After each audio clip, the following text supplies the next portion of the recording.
Assalamualaikum warahmatullahi wabarakatuh. Halo teman-teman semua. Perkenalkan nama saya Anggi Vinci Sindica, kelas Tadris Ilmu Pengetahuan Sosial 5C, nomor induk mahasiswa 12209193092, Universitas Islam Said Ali Rahmatullah Tulungagung, mata kuliah pembelajaran IPS terpadu yang diampu oleh Budita Hendriani. Di sini saya akan menjelaskan materi mengenai dinamika atmosfer dan dampaknya bagi kehidupan. Selamat menyaksikan. A. Karakteristik lapisan atmosfer. Atmosfer berasal dari bahasa Yunani yaitu atmos yang berarti uap dan sphaira artinya bola atau lingkaran. Jadi atmosfer dapat diartikan sebagai lapisan udara yang menyelimuti bumi.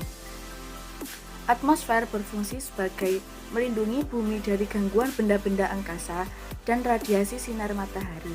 Lapisan atmosfer sebagai lapisan pelindung bumi memiliki beberapa sifat yaitu sebagai berikut. Yang pertama, tidak memiliki warna, tidak berbau, dan tidak memiliki wujud. Yang kedua, memiliki berat sehingga dapat menyebabkan tekanan. Yang ketiga, memiliki sifat dinamis dan elastis yang dapat mengembang dan mengerucut. Berikut merupakan lapisan-lapisan atmosfer. Yang pertama, troposfer.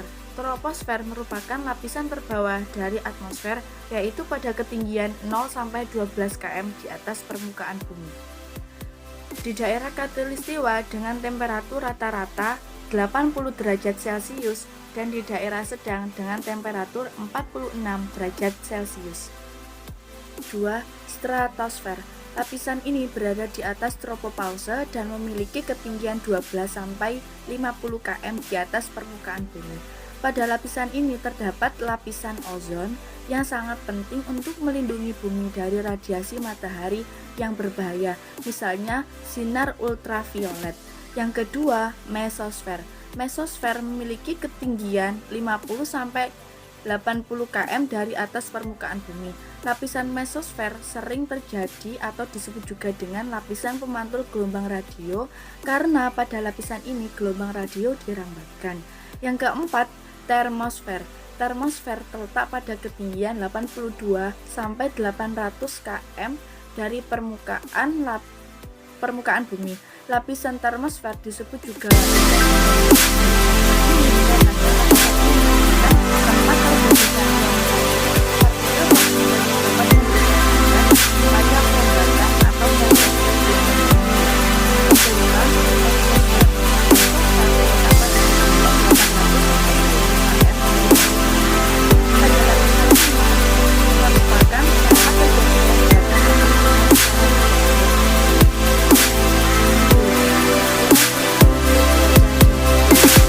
Yang pertama, suhu udara atau temperatur.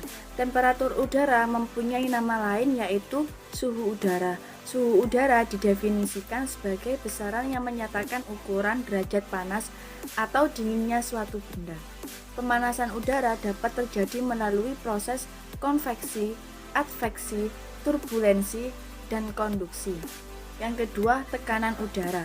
Tekanan udara menunjukkan tenaga yang bekerja untuk menggerakkan massa udara dalam setiap satuan luas wilayah tertentu. Tekanan udara akan berbanding terbalik dengan ketinggian suatu tempat sehingga semakin tinggi tempat dari permukaan laut, maka semakin rendah tekanan udaranya. Yang ketiga, kelembapan udara. Kelembapan udara adalah kandungan uap air dalam massa udara. Kelembapan udara terbagi menjadi tiga, yaitu kelembapan spesifik, kelembapan absolut, dan kelembapan relatif atau kelembapan nisbi. 4. Angin. Angin adalah gerakan massa udara dari daerah yang bertekanan maksimum atau daerah yang kerapatan udaranya tinggi ke daerah bertekanan minimum. Angin dibagi menjadi tiga, yaitu angin siklon, angin muson, dan angin lokal. Yang kelima, awan. Awan yaitu kumpulan partikel-partikel air berada di atas atau udara pada ketinggian tertentu. Awan dibagi menjadi empat, yaitu awan tinggi, awan menengah, awan rendah, dan awan yang terjadi karena udara naik dan berada pada ketinggian 500 sampai 1,500 meter di atas permukaan air laut. Yang keenam, hujan. Curah hujan adalah jumlah air hujan yang turun pada suatu daerah dalam waktu tertentu. Hujan adalah butiran-butiran air dicurahkan dari atmosfer turun ke permukaan bumi. C. Klasifikasi iklim dan pola iklim global. Letak dan kondisi fisik suatu daerah berbeda antara satu dengan yang lainnya. Adanya perbedaan ini juga membuat jenis iklim berbeda-beda. Namun para ahli mengelompokkannya berdasarkan kriteria yang telah ditentukan. Yang pertama, iklim matahari. Iklim matahari terbagi menjadi 7, yaitu A. Daerah iklim panas tropis, B. Daerah iklim subtropis utara, C. Daerah iklim subtropis selatan, D. Daerah iklim sedang utara, E. Daerah iklim sedang selatan, F. Daerah iklim dingin utara, G. Daerah iklim dingin selatan. 2. Iklim Koppen. Iklim Koppen terbagi menjadi beberapa, yaitu A. Wilayah beriklim tipe A, B. Wilayah beriklim tipe B, C. Wilayah beriklim tipe C, D. Wilayah beriklim tipe D, E. Wilayah beriklim tipe E. Yang ketiga, iklim fisik. Iklim fisik yaitu iklim yang dipengaruhi oleh beberapa keadaan fisik suatu daerah, yang terbagi menjadi beberapa jenis, yaitu A. Iklim kontinental atau maritim, B. Iklim uguhari, C. Iklim pegunungan. 4. Iklim Escemit. Ketentuan dari sistem klasifikasi iklim Escemit sebagai berikut. A. Tipe iklim A sangat basah, B. Tipe iklim B basah, C. Tipe iklim C agak basah, D. Iklim tipe D sedang, E. Tipe iklim E agak kering, F. Tipe iklim F kering, G. Tipe iklim G sangat kering, H. Tipe iklim H sangat atau kering sangat ekstrim. Yang kelima, iklim Jungho, yang terbagi menjadi 5, yaitu zona iklim panas pada ketinggian 0-700 meter di atas permukaan laut dengan suhu rata-rata tahunan di atas 22 derajat Celcius. B. Zona iklim sedang pada ketinggian 700-1500 meter di atas permukaan laut dengan suhu rata-rata tahunan 15 derajat Celcius sampai 22 derajat Celcius. C. Zona iklim sejuk pada ketinggian 1500 sampai 2500 meter di atas permukaan laut dengan suhu rata-rata tahunan 11 derajat Celcius sampai 15 derajat Celcius. D. Iklim atau zona iklim dingin pada ketinggian 250 sampai 4000 meter di atas permukaan laut dengan suhu rata-rata tahunan kurang dari 11 derajat Celcius. E. Zona iklim salju atau tropis pada ketinggian lebih dari 400 meter di atas permukaan laut. D. Iklim di Indonesia dan pengaruhnya terhadap aktivitas manusia. Kondisi iklim dan cuaca suatu wilayah berpengaruh besar terhadap keadaan makhluk hidup yang tinggal di dalamnya. 1. Wilayah di Indonesia atau iklim di Indonesia. Wilayah Indonesia yang dilalui garis khatulistiwa menyebabkan Indonesia beriklim tropis. Iklim tropis tersebut menyebabkan munculnya dua musim, yaitu musim penghujan dan musim kemarau. Ciri utama iklim yang ada di Indonesia sebagai berikut. A. Curah hujan tinggi, B. Suhu udara tinggi sepanjang tahun, D. Radiasi matahari tinggi, D. Kelembapan tinggi, E. Aliran udara relatif sesuai kebutuhan manusia, F. Amplitudo temperatur antara siang dan malam 2 derajat sampai 5 derajat Celcius. Yang kedua, faktor-faktor yang mempengaruhi iklim di Indonesia. Iklim di Indonesia merupakan negara yang memiliki iklim tropis. Iklim tropis yang dimiliki Indonesia dipengaruhi oleh faktor-faktor sebagai berikut, yaitu A. Kepulauan Indonesia dikelilingi oleh dua samudra, yaitu Samudra Hindia dan Samudra Pasifik. Yang kedua, Kepulauan Indonesia terdiri atas 5 pulau besar dan ribuan pulau kecil, serta dikelilingi dan di antara laut-laut dan selat-selat. C. Antara gunung-gunung yang menjulang tinggi berpengaruh besar terhadap curah hujan dan suhu. D. Revolusi industri dimulai pada akhir abad ke-19 telah memiliki pengaruh yang besar pada iklim. 3.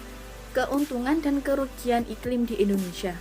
Keuntungannya: 1. Matahari menyinari selama kurang lebih dari 12 jam per harinya. 2. Ribuan jenis flora dan fauna dapat tumbuh dan berkembang dengan baik. 3. Suhu rata-rata 20 derajat Celcius. Yang keempat, temperatur yang tidak terlalu ekstrim dan memiliki 2 musim, yaitu musim penghujan dan musim kemarau.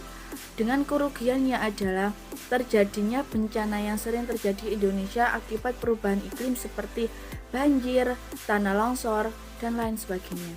Yang kedua, musim kemarau berkepanjangan dapat menyebabkan kekeringan pada suatu daerah. Yang ketiga, perubahan iklim yang mengakibatkan pemanasan global dan mencairnya air es di kutub. Yang keempat, perubahan iklim dalam berbagai bidang di Indonesia. A. Bidang pertanian. Suhu, curah hujan, dan pola musim sangat berpengaruh terhadap usaha pertanian. Dengan mengetahui musim, curah hujan, dan pola musim, para petani bisa menentukan jenis tanaman yang sesuai dan waktu yang tepat untuk melakukan penanaman dan pemanenan. Yang B. Bidang perhubungan atau transportasi. Curah atau cuaca dan kecepatan angin sangat mempengaruhi kelancaran sarana transportasi seperti halnya pesawat terbang dan kapal laut. C. Bidang pariwisata. Indonesia yang beriklim tropis memiliki beraneka ragam flora dan fauna. Keanekaragaman tersebut banyak mengundang para wisata asing dan domestik. D. Bidang industri. Industri tidak bisa lepas kaitannya dengan iklim. Suatu pabrik kertas tidak mungkin didirikan di daerah yang beriklim dingin karena kualitas hasil produksinya bisa jelek. Perubahan iklim global dan perubahan bagi manusia. Yang pertama, 1. Faktor perubahan iklim global. A. Efek rumah kaca. Efek rumah kaca adalah terjadinya peningkatan suhu udara di muka bumi akibat semakin banyaknya gas pencemaran di dalam udara. B.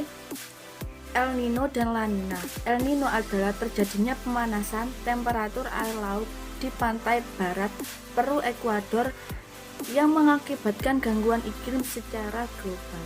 El Nino terjadi setiap 2 tahun sampai 7 tahun sekali, sedangkan La Nina merupakan kebalikannya.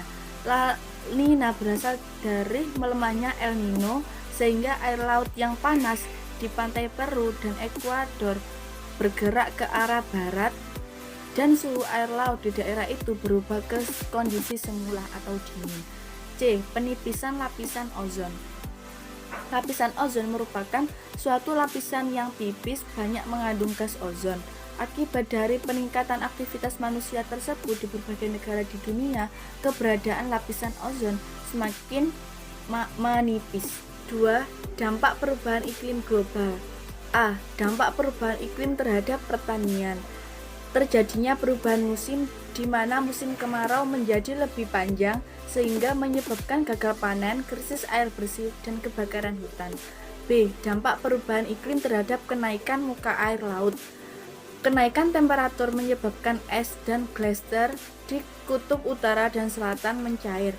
Peristiwa ini menyebabkan terjadinya pemuaian massa air laut dan kenaikan permukaan air laut. C. Dampak perubahan iklim terhadap ekosistem. Kemungkinan punahnya 20% sampai 30% spesies tanaman dan hewan bila terjadi kenaikan suhu rata-rata global sebesar 1,5 derajat sampai 2,5 derajat Celcius. D. Dampak perubahan iklim pada sektor ekonomi. Musim kering yang berkepanjangan dapat merugikan para petani dan masyarakat yang bekerja di bidang pertanian. Dampak perubahan iklim terhadap kesehatan. Pemanasan global juga memicu meningkatnya kasus penyakit tropis seperti malaria dan demam berdarah. Wassalamualaikum warahmatullahi wabarakatuh. Semoga bermanfaat.